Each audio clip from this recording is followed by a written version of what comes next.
Hey guys, my name is Nika and welcome to the Prosta English podcast, the best podcast for English learners that will help you boost your listening skills and expand your vocabulary. If while listening to this episode, you come across some new words or phrases, ones you might understand from the context, but you wouldn't really use yourself because they are not yet part of your active vocabulary, in this case, I invite you to join the Prosta English Club. There, you will find episode texts, flashcards with new juicy words, and fun interactive games to help you learn and start using these words in your own speech. So, follow the link below to learn more about the Prosta English Club and see you there. When I'm recording this episode, it's the beginning of October. It's raining, leaves are slowly falling from the trees, the grass has already turned yellow and dry, and the sky is already gray and gloomy. I know that for the next 7 months, we will hardly ever see the sun. It will be cold, freezing, and windy most of the time. And we have two options. The first one is to complain, grumble, and feel blue. But the second one is to do everything possible to make both fall and winter pleasant and enjoyable. So, in this episode of the podcast, we are going to discuss how to romanticize fall. Let's get started. First things first, prepare your home for the fall season. What do I mean? During fall, I spend more time at home than I do in summer. I've already noticed that if my home is neat and tidy, not cluttered or messy, it's much more pleasant to spend time there. I can truly relax, and at the same time, I can concentrate better and be more productive when needed. So, step number one for me was decluttering. We've been living in our apartment for a little more than a year. And I have no idea how it happened, but somehow we've already collected a lot of unnecessary stuff. I like minimalism when there aren't too many things on open surfaces. When I clean up, I usually open drawers and put things inside. But at a certain point, I realized that there was no free space left. Things were so cramped that I didn't have a place to put anything else. This season, I took it seriously and decided to declutter everything, literally. I went through the clothes in my wardrobe, hung the winter ones, and set aside the summer ones. If I found clothes I hadn't worn for a long time, I packed them in a separate bag and brought them to H&M for recycling. Then I sorted all the kitchen cabinets.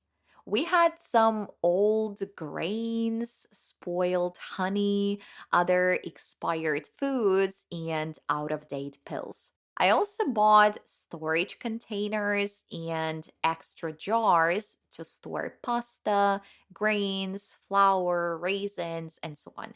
Now the kitchen cabinets, drawers, and cupboards finally look organized and put together.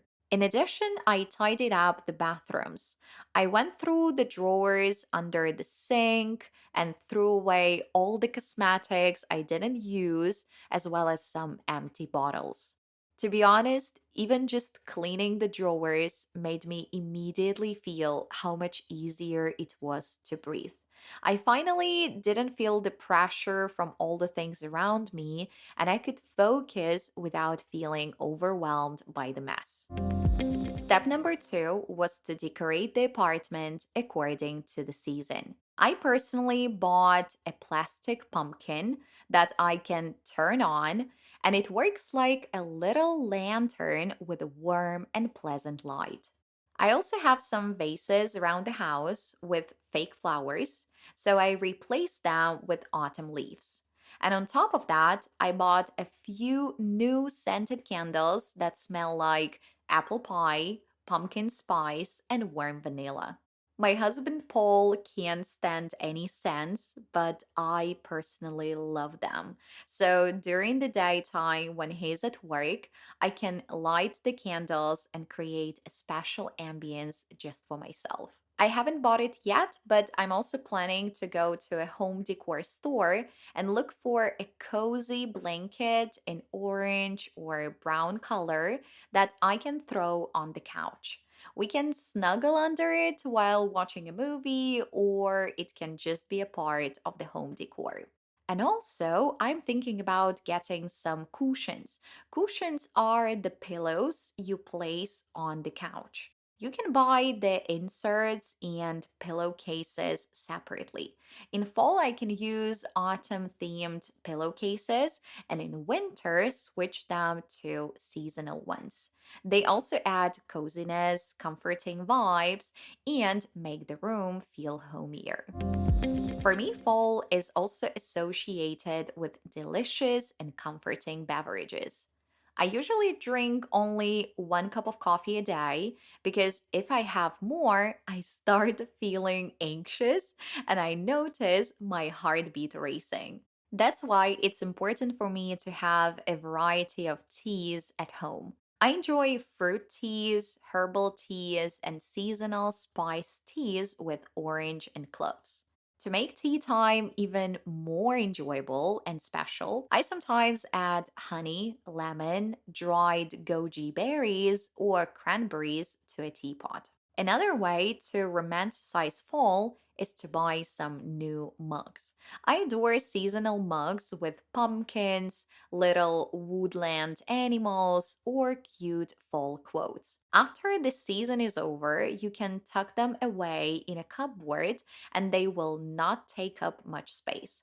But during autumn, they can definitely lift your mood and make tea time feel cozy and festive. One more idea from my side is to find a handmade or screen free hobby. Nowadays, we all spend too much time in front of screens.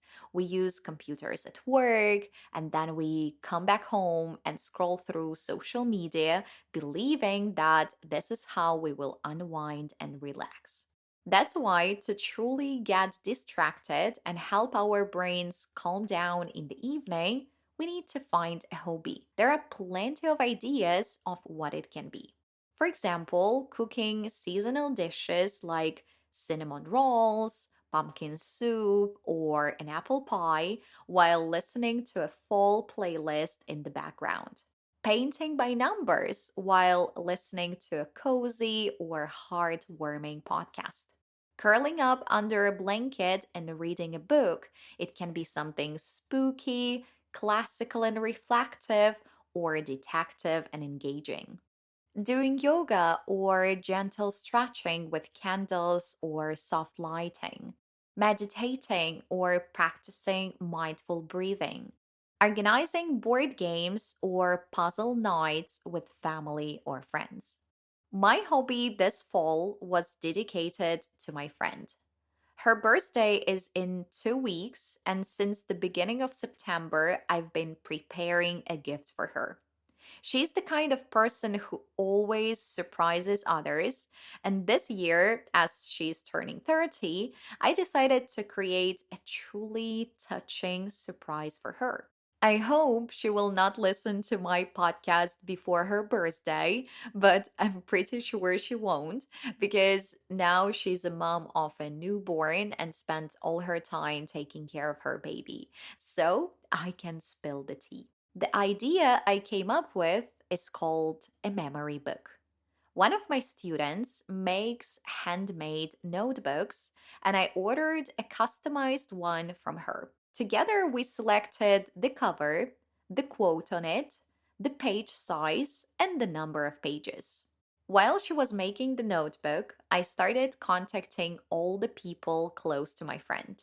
My goal was for each of them to write down some memories or funny stories about her on a piece of paper. Then they take a picture of their letters, and I will print them and place them in the notebook next to the shared photos. In the end, she will receive a book with more than 20 warm handwritten letters, and I truly believe that she will keep it for many years, look through it again and again, and definitely smile, laugh, or maybe even cry with happiness.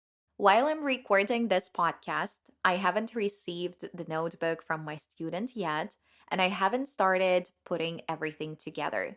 But once it's ready, I will share it on Telegram and Instagram, of course, after my friend's birthday. So follow me on social media to see the final result. The links are in the description of this episode. One more way to romanticize this fall is to attend cozy events or explore unusual places.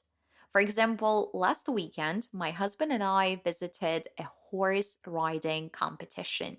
It was a free event that anyone could watch. When we first arrived, I spent the first half an hour completely amazed by the horses. They were so graceful and elegant, and they were moving with such power and beauty. And then we started watching the participants. The task was to jump over barriers without knocking them down. Some horses were excellent at it, while others weren't quite flawless. But after about half an hour, we began to understand the main criteria for a good ride and could even spot the leaders ourselves.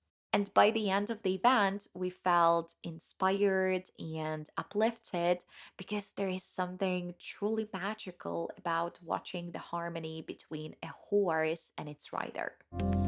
One more event I attended at the beginning of this fall was a cooking masterclass.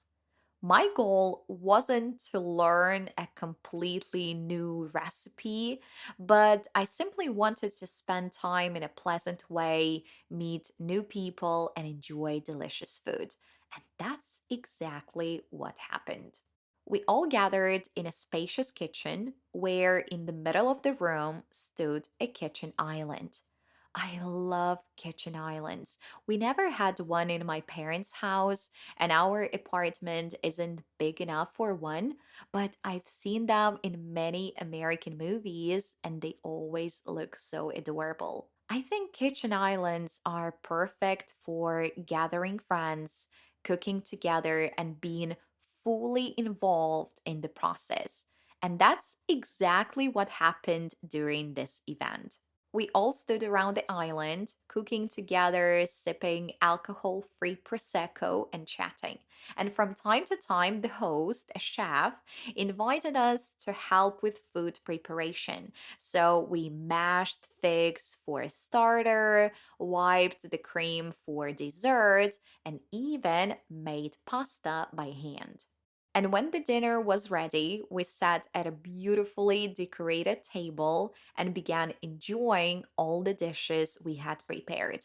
Somehow they tasted even more delicious because we had put so much effort into making them ourselves. And all evening, it felt like I was part of a cooking show or celebrating friend's birthday in a very special way, even though I hadn't known anyone there before. But the atmosphere was so warm, friendly, and full of laughter that by the end of the night, it felt like we had all been friends for years. And it reminded me that sometimes the best way to spend a fall evening is simply enjoying good food, good company, and a shared experience.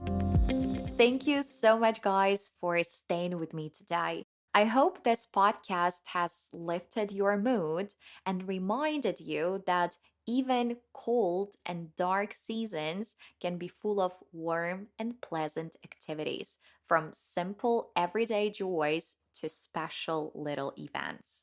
Spend time with the people you love, put on cozy autumnal outfits, drink warm and tasty beverages, walk and crunch the leaves under your feet, enjoy handmade things, Dedicate a day to decluttering and decorating your home, and above all, embrace the beauty of this colorful season. I'm sending you the warmest hugs from Poland, and I can't wait to talk to you again next time. See you soon. Have a wonderful day. Bye bye.